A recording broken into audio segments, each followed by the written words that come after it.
baik dari segi bukti rekening bank maupun dari segi saksi yang menyatakan Nadiem pernah terima uang.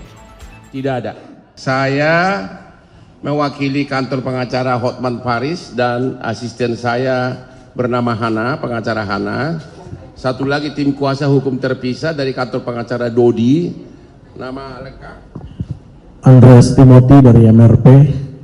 Andreas Timothy, ada 3 kantor pengacara, satu lagi Ali tidak tadi berhalangan karena masih ada kaitan. Oke. Kami adalah kuasa resmi dari Nadiem, terutama kantor kami udah dari sejak awal, dan sebagaimana Anda baca di dalam press release daripada kejaksaan bahwa katanya ada markup. Katanya ada markup dalam pengadaan laptop tersebut. Markup ya. Kalau markup kan berarti harganya nggak wajar kan? Oke. Kami tidak mau berspekulasi, yang jelas sampai hari ini tidak ada 1 sen pun uang yang mengalir atau kata saksi diberikan kepada Nadiem. Sekali lagi, tidak ada 1 sen pun baik dari segi bukti rekening bank maupun dari segi saksi yang menyatakan Nadiem pernah terima uang. Tidak ada. Jadi persis sama dengan kasus Tom Lembong. Ya, itu dulu dari segi. Jadi unsur memperkaya diri belum terbukti. Kan korupsi itu kan harus memperkaya diri atau memperkaya orang lain. Ya, jadi untuk memperkaya diri belum ada bukti. Nah, sekarang unsur memperkaya orang lain. Kalau memperkaya orang lain kan berarti ada markup kan? Ternyata ya BPKP sebagai lembaga resmi yang mengaudit apabila terjadi kerugian negara sudah 2 kali melakukan audit atas proyek pengadaan laptop oleh Kemendikbud ini ya. Anda lihat di sini bagi yang sudah terima, inilah hasil auditnya. Ada 1 dan 2 ya. Sudah diaudit untuk laptop 2020 ya kan, 2021 sama 2022 ya. Jadi untuk pengadaan laptop tersebut sudah diaudit, dan di dalam hasil audit BPKP ini disebutkan, ini saya bacakan ya, itu saya sudah kasih ke kalian. Tujuan BPKP untuk melakukan audit ini adalah untuk mengaudit program bantuan laptop tersebut di SD, SMP, SLB yang bersumber dari APBN untuk meneliti, memeriksa apakah tepat waktu. 1, apakah tepat jumlah, apakah tepat harga, apakah tepat kualitas, dan tepat manfaat. Jadi BPKP telah meneliti, mengaudit secara menyeluruh berkaitan dengan markup, itu namanya tepat harga, tepat waktu, dan tepat jumlah, tepat guna ya. Itulah sudah diaudit semuanya. Inilah hasilnya 2 kali dalam tahun yang berbeda. 2 kali diaudit. Sekarang apakah benar ada markup? Ya, sekarang inilah hasil dari BPKP ya. Ya, untuk tahun anggaran 2020 ya disebutkan di sini bahwa kami tidak menemukan adanya hal-hal yang secara signifikan mempengaruhi ketepatan harga. Jadi menurut BPKP sepanjang menyangkut harga tidak ditemukan markup. Itu artinya ini.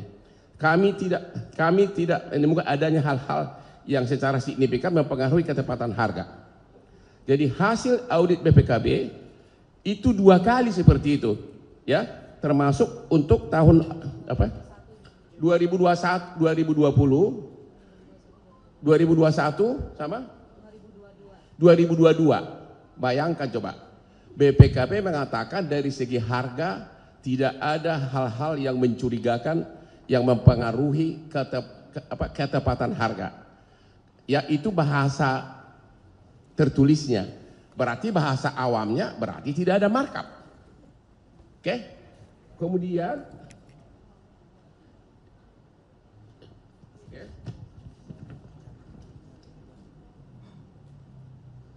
itu jadi dalam 2 kali audit dilakukan oleh BPKP yang itu kami udah kutip di situ, semuanya disebutkan bahwa tidak ada. Oke. Kemudian mengenai cara prosedur pengadaan laptop tersebut disebutkan di sini bahwa pembelian laptop tersebut melalui Lembaga Kebijakan Pengadaan Barang Jasa Pemerintah LKPP, ya. Di sini diaudit semua itu, ya. Diaudit semua. LKPP itu kan langsung lembaga pemerintah itu, bukan Nadiem yang melaksanakan.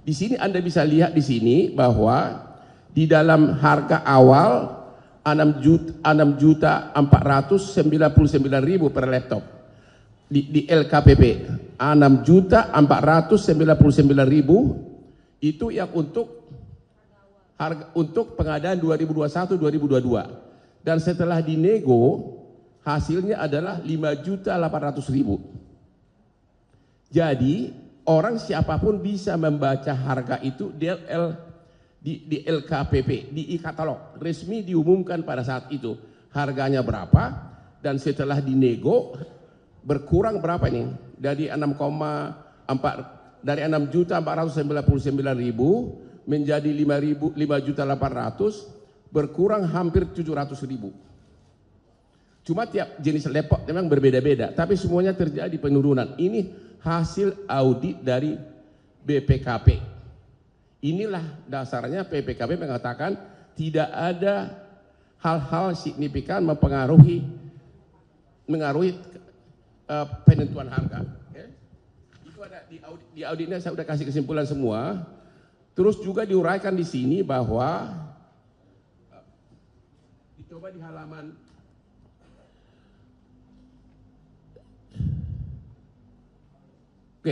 di halaman 3 disebutkan sudah pemanfaatan Chromebook tersebut sudah 95%, guru 86%, kepala sekolah 57%. Jadi hasil audit ini dilakukan di 22 provinsi, ya. BPKP melakukan audit di 22 provinsi yang semuanya mengatakan telah menerima dan persentasenya pun ada di audit BPKB. BPKB juga mengatakan dari segi Kemendikbud tidak ada pelanggaran. Memang yang nyampe itu ada yang rusak, ada yang tidak bisa dipakai oleh orang sana, tapi dari segi pengiriman barang dari pusat sudah sah semuanya. Persentase pun ada di situ semua. Jadi dari segi mengatakan bahwa itu bukan barang yang tepat, ternyata memang tepat, ya. Ini dari hasil audit, ya. Saya bukan ngomong saya pribadi, ya. Kemudian ada lagi hasil BPKP di sini. Oke. Sekarang ada tuduhan tentang 3T, pasti wartawan nanya itu. Ya. Apa kepanjangan 3T?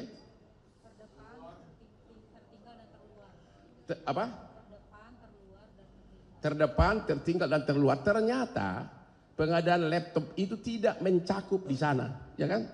Ya, itu tidak mencakup di sana. Jadi memang ini hanya yang sebatas bagi yang bisa yang ada akses internetnya. Jadi tuduhan bahwa dikirimkan ke daerah 3T itu tidak benar. Ya. Hanya terhadap yang ada akses internetnya, karena waktu itu keadaan Covid sangat kesulitan semua untuk proses belajar. Anda bisa baca lagi. Apa yang kami kutip ini adalah sebagian besar sepanjang menyangkut kerugian harga itu murni dari, bukan kata-kata saya loh. Ya. Jadi jangan bilang bahwa saya sebagai pengacara merekayasa ini. Yang jelas tidak ada pelanggaran apapun baik dari segi prosedur, penentuan harga dan tepat waktu dan penerima. Itu dari BPKP. Oleh karenanya kalau tidak ada pelanggaran dari segi harga, tidak ada markup, berarti unsur korupsi sudah gugur.